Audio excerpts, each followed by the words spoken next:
மீன ராசி லக்னக்காரங்க இவங்களுக்கு எப்படி இருக்கு, நம்ம ஜென்ம சனி இருக்குங்க, எல்லாருக்குமே தெரிஞ்சது தான். சரிங்களா? டைம் வந்து நம்மளுக்கு டஃப்பாக தான் இருக்குது. ஆனால் இந்த டஃப்பான நேரத்திலேயே நம்மளுக்கு நிறைய நல்ல விஷயங்கள் நடக்கிறதுக்கு எக்கச்சக்கமாக இருக்குது.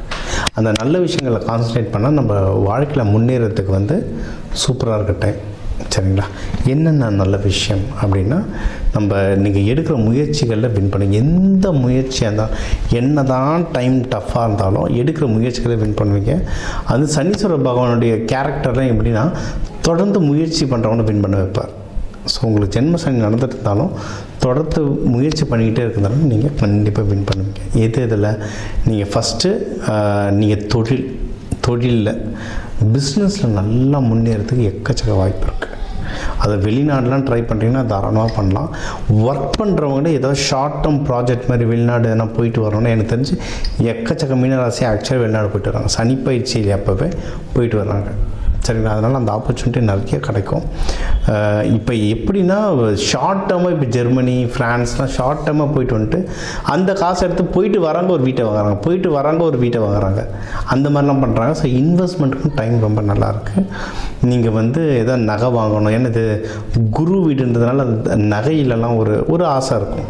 நகை வாங்குறது இதெல்லாம் தாராளமாக நீங்கள் வாங்கலாம். இன்வெஸ்ட்மெண்ட்டுக்கு டைம் ரொம்ப நல்லாயிருக்கு. படிக்கிற குழந்தைங்களுக்கும் படிப்பு நல்லா வரும். அதாவது இந்த டைம் மோஸ்ட்லி போர்டு எக்ஸாம்லாம் முடிச்சிட்ருப்பீங்க. பட் இன்னும் அடுத்தடுத்து எதனா +1 +2 ரெடி ஆகிட்ருக்கீங்க, இல்லை காலேஜுக்கு ரெடி ஆகிட்ருக்கீங்க, இல்லை வெளிநாடு போகிறதுக்கு ரெடி ஆகிட்ருக்கீங்கன்னா நீங்கள் வந்து அதில் வின் பண்ணுறதுக்கும் எக்கச்சக்கமான வாய்ப்புகள் உங்களுக்கு ஜாஸ்தியாக கொட்டி கிடக்கு. ஓகேப்பா? நீங்கள் வந்து குருமார்கள் பிடிச்சி, ஏன்னா இது குரு வீடுன்றதுனால குருமார்களுடைய வழிபாடு நல்லாயிருக்கும். சித்ரா பௌர்ணமி சித்தர்கள் வழிபாடு, உங்களுடைய சித்தர்கள் யாருன்னு பாருங்கள். சரிங்களா? அது மீன ராசிக்குன்னா மச்சமுனிலாம் சூப்பராக ஒர்க் ஆகும். திருப்பரங்குன்றத்தில் மலை மேலே இருக்கார் மச்சமுனி, நல்லபடியாக இருக்கும். ஒன்று உங்கள் நட்சத்திரத்துக்கு பொறுத்த மாதிரி நீங்கள் சித்தர்களை பிடிச்சிக்கிட்டிங்கன்னா ஒன்றும் சூப்பராகவே பவர் ஆகும். எதில் ரொம்ப ஜாக்கிரதையாக இருக்கணும்னா ஹஸ்பண்ட் ஒய்ஃப்குள்ளே அண்டர்ஸ்டாண்டிங் ரொம்ப ஜாக்கிரதையாக இருக்கணும். ஏன்னா ரொம்ப மிஸ் அண்டர்ஸ்டாண்டிங் போகும். அதுக்கு வந்து உங்களை சுற்றி சுக்கிரன் ஆக்டிவேஷன் பண்ணிட்டீங்கன்னா சரியாயிடுங்க. சுக்கிரன்னா என்ன, இப்போ நீங்கள் ஒரு பெட்ஷீட் வந்து அழுக்காயிடக்கூடாதுன்னு கருப்பு கலரில் ப்ரௌன் கலரில் பெட்ஷீட் போட்டிருப்பீங்க, வெள்ளையில் இருக்கணும். பெரிய பெரிய 5 ஸ்டார் ஹோட்டலில் பாருங்கள், வெள்ளையில் போட்டிருப்பாங்க. லைட் பெட்ரூம் உடைய கலர்ஸ், பெட்ஷீட்டு, கர்டைன், அந்த கலர்ஸ் லைட்டாக இருக்க தூக்கம் நல்லா வரும். பெட்ரூமில் சண்டை வராது. ஏகப்பட்ட ஆர்குமெண்ட் இன்றைக்கி வந்து பெட்ரூமில் தான் வரும், ஏகப்பட்ட சண்டை. அதுவும் இப்போ மீனம் இருக்கிற நிலைமைக்கு ரூமில் போனாலே சண்டை தான் ஸ்டார்ட் ஆகும். இந்த கலர்ஸ் மாதிரினா உங்கள் மைண்டு லைட் ஆகும். இதை வந்து ப்ராக்டிக்கலாக ட்ரை பண்ணி பாருங்கள். அதே மாதிரி தலகாணிலாம் 3 மாதத்துக்கு ஒரு தடவை சேஞ்ச் பண்ணிகிட்டு இருக்கணும், இல்லை அட்லீஸ்ட் 6 மாதத்துக்காக சேஞ்ச் பண்ணிட்டு இருக்கணும். நீங்கள் வருஷ கணக்கில் வச்சுருந்தீங்கன்னா நீங்கள் அது மேலே படுத்துட்டு அழுதுது, புலம்புனது, சண்டை போட்டது எல்லாம் அதில் எனர்ஜி இருக்கும். அது அப்படியே திருப்பி சுற்றிட்டுருக்கும். நீங்கள் 3 மாதத்துக்கு ஒரு தடவை, இல்லை மினிமம் 6 மாதத்துக்கு ஒரு தடவையாவது நீங்கள் புதுசாக வாங்கினீங்கன்னா தான் மைண்டும் உடம்பும் ஃப்ரெஷ்ஷாக இருக்கும்.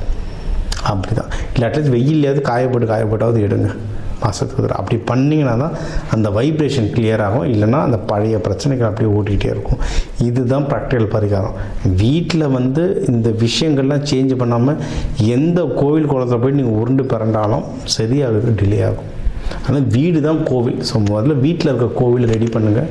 பெட்ரூமில் இருக்க கலர்ஸ் ரொம்ப லைட்டாக வைங்க. நம்ம கிளாஸ்லலாம் அந்த சுக்கிரன் ஆக்டிவேஷனுக்கெலாம் நிறைய வகுப்பு எடுக்கிறோம், அதெல்லாம் இதை பண்ணுங்கள். சரிங்களா? இதெல்லாம் பண்ண ஜென்ஸாக இருந்தால் அந்த வெள்ளி அருணா கயிறு, லேடிஸ் திருமணமானவங்க காலில் இந்த மெட்டி, இதெல்லாம் சுக்கிரன் ஆக்டிவேஷன். இதெல்லாம் போட ஹஸ்பண்ட் ஒய்ஃப்குள்ளே சண்டை கம்மியாகும். கல்யாணம் ஆகாத ஜென்ஸ்னால் அந்த இடுப்பில் வெள்ளி அருணா கயிறு போட உங்களுக்கு வந்து இந்த கல்யாணத்துக்கான கை கொடுத்தல் சீக்கிரம் நடக்கும். ஒன்றும் இல்லை, சுக்கிரன் ஆக்டிவேஷன். பேசிக்கலி சுக்கிரன் ஆக்டிவேஷன். வெள்ளின்றது சுக்கிரனை வந்து பயங்கரமாக ஆக்டிவேட் பண்ணும். இது இன்னொன்று மனசையும் உடம்பையும் பார்த்துக்கோங்க. ஏன்னா சனி பகவான் இருக்கார், அதனால் மனசை வந்து போட்டு குழப்பி எடுத்துருவார். ஓகே, கேது பகவான்லாம் இருக்கிறதுனால மனசை குழப்பி எடுத்துருவார். முடிஞ்ச அளவுக்கு மெடிடேஷன் பண்ணுங்கள், கோவிலுக்கு அதிகமாக போங்க. இப்போ சித்திரை திருவிழா வருது, மீனாட்சி சுந்தரேஸ்வரர் கல்யாணம் பாருங்கள். சித்ரா பௌர்ணமிக்கெலாம் சித்ரா பௌர்ணமிக்கெலாம் எதனா நல்ல மலை மேலே போயிட்டீங்க. இப்போ சதுரகிரி மலை, கொல்லிமலை மலை மேலே போயிட்டு அங்கே உக்காந்து மந்திரங்கள்லாம் படிச்சிங்கன்னா சித்தி சூப்பராகும். செம சித்தியாகும். அப்படியே மலைக்கு போகும்ல பக்கத்தில் உங்கள் ஊர் கோவில் குளத்தாண்ட உட்காந்து நீங்கள் மந்திரம் சேஃபான என்விரான்மெண்ட்டில் உட்காந்து மந்திரம் படித்தாலும் உங்களுக்கு வந்து நல்ல சித்தியாகும். இதெல்லாம் ப்ராப்பராக ஒரு குருமார்கள் உங்களுக்கு இருந்தாங்கன்னா அவங்கக்கிட்ட கேட்டுட்டு பண்ணுங்கள். இல்லைன்னா எனக்கு கால் பண்ணுங்கள். எனக்கு தெரிஞ்சதை நான் கண்டிப்பாக உங்களுக்கு சொல்கிறேன். சரிங்களா? மற்றபடி நீங்கள் பண்ணுற பிஸ்னஸில் வந்து நல்லா ப்ராஃபிட் வரும். தாராளமாக இறங்கி நீங்கள் அதில் வேலை செய்யலாம். ப்ராஃபிட் ஜாஸ்தியாக வரும். உங்களுக்கு சுப நிகழ்ச்சிகளும் நிறைய வருங்க. கொஞ்சம் கொஞ்சம் பிரச்சனைகளோடு வரும். ஆனால் முன்னாடியே சொன்னது தான், நீங்கள் தொடர்ந்து முயற்சி பண்ண நீங்கள் அந்த சுப நிகழ்ச்சிகள்லையும் எல்லாத்துலேயும் தொடர்ந்து வெற்றி அடைஞ்சிக்கிட்டே வருவீங்க. அதனால் ஓவராலாக நல்லா இருக்குது. கொஞ்சம் கொஞ்சம் கஷ்டம் இருக்குது. முட்டி மோதிங்கன்னா வந்துடலாம். ரெகுலராக சனி பயிற்சிக்கு நம்ம கிளாஸ் எடுத்துல சொல்கிறது தான், முடிஞ்ச அளவுக்கு நல்லெண்ணெய் எவ்வளோ சாப்பாட்டை சேர்த்துக்க முடியுமோ சேர்த்துக்கோங்க. வாரத்துக்கு ஒரு தடவை கண்டிப்பாக நல்லெண்ணெயில் நல்லெண்ணெய் தேய்ச்சி குளிங்க. கருப்பு உளுந்து கஞ்சி குடிங்க. பிளாக்கு, ப்ரௌனு, டார்க்கு ப்ளூ ட்ரெஸ்ஸஸ்லாம் தவறுங்க. ஏன்னா இதெல்லாம் சனி பகவானோட பவரை இன்னும் ஜாஸ்தியாக இழுக்கும். நீங்கள் இதை போட போட போட இன்னும் இழுக்கும். ஸோ இந்த கலர் தெரப்பிலாம் நான் சொல்லித்தரேன். நீங்கள் வேணுன்றவங்க கன்சல்டேஷனும் தாராளமாக நீங்கள் எடுத்துக்கலாம். வழிபாடு தான் மீனாட்சி சுந்தரேஸ்வரர் தான். அது இந்த சித்திரை மாதம் உங்களுக்குனே வருது. மீனாட்சி சுந்தரேஸ்வரர் கல்யாணம் நேரில் போய் பார்க்க முடிஞ்சால் பாருங்கள், இல்லை டிவிலேயாவது பாருங்கள், இல்லை உங்கள் பக்கத்தில் இருக்க சிவன் கோயிலில் போய் வழிபாடுங்க. அதான் நீங்கள் தேர்ஸ்டே குரு ஓரையில் போய்ட்டு ஒன்றும் சிவபெருமான், பார்வதி தாயாரை, இல்லை லக்ஷ்மி நரசிம்மரை வழிபட அன்னதானங்கள் கொடுக்க லட்டு பூந்தி அன்னதானம் கொடுக்க இந்த சித்திரை மாதம் உங்களுக்கு அற்புதமாக அமையும்.